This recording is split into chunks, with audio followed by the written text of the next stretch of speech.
Faisons maintenant un focus sur un point important, la négociation dans les MAPA. Considérée à juste titre comme un outil moderne et efficient de l'achat public, la négociation n'en reste pas moins un exercice périlleux sur le plan juridique.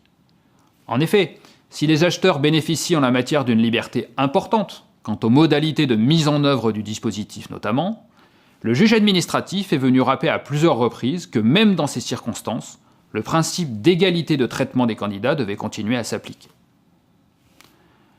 La jurisprudence est donc venue baliser ce terrain en répondant à un certain nombre de questions que les acheteurs publics se sont posées. La négociation est-elle une obligation, notamment quand l'acheteur l'avait annoncée au lancement de la procédure? Lorsqu'elle n'a pas été annoncée au départ, peut-elle être mise en œuvre en cours de procédure? Sur quels éléments peut-elle porter?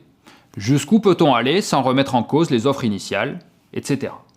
Après quelques années de débats doctrinaux animés sur le sujet, quelques décisions de première instance assez hétérogènes, les règles du jeu ont été opportunément clarifiées par le Conseil d'État dans un arrêt de septembre 2015, Société Access.